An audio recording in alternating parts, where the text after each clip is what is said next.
పట్నంలో ఉండేటోళ్ళు రోజుకు ఎన్ని సిగరెట్లు తాగుతున్నారో తెలుసునా? దినం 3.5, ఆరానికి 23, నెలకు 102. అంటే నెల పేరు మీద 50 పెట్టెలు గుంజినట్టే.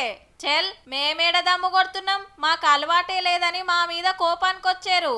హైదరాబాద్ గాలి వీలిస్తే రోజుకు 3 సిగరెట్లు తాగినంత డేంజర్ అని గాలిని పరీక్షబట్టే కంపెనోళ్లే సాటింపేసిండ్రు కుద్దు. ఏక్యూఐ మీటర్ మీద ఈ నెల ఫస్ట్ నాడు 200 పాయింట్లు దాటితే ఇయాల సుత 200లకు దగ్గరున్నది. 50 ఉంటే మంచిగాలన్నట్టు, 100 దాటితే జరంత నయం. కానీ 4 గింతలు ఖరాబ్ అయిందంటే ఎంత సొక్కమైన గాలో చూడుండ్రి. కంపెనీలు బగ్గున్న బాలాపూర్, కుక్కట్పల్లి, పటాన్ చెరువు, జీడిమెట్ల, బాల్నగర్, బొల్లారం, సనత్ నగర్, ఇటు ఉప్పల్ ఏరియాలల్లో గింత అధ్వానం ఉన్నదట గాలి. ఇక గచ్చిబౌలి, కొండాపూర్, మాదాపూర్, సికింద్రాబాద్, జూబ్లీహిల్స్, బంజారాహిల్స్ ఏరియాలల్లో బండ్ల పోకడ ఎక్కువై ఈ రూట్ల పొల్యూషన్ పెరుగుతున్నదట. ట్రాఫిక్ ఎంత ఎక్కువ ఉంటే అంత పొగ పెరిగినట్టే.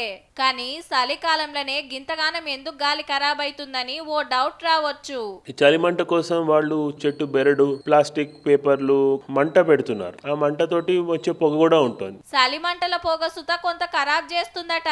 ఈ సొంటి గాలి వీలిస్తే దగ్గు, దమ్ము రోగాలు పిలవకుండానే ఉరికొస్తాయి. మరి ఇట్లనే ఉంటే ఢిల్లీల లెక్కనే మన తాన కూడా చలికాలం రాగానే ఈ స్కూళ్ళు, ఆఫీసులకు గలీజ్ గాలి సెలవులు ఇచ్చే పరిస్థితి రావచ్చు. చూసుకోండి మరి. ఈ పొల్యూషన్ వల్ల మన లైఫ్ స్పాన్ కనీసం 7 years తగ్గిపోయింది అంటున్నారు.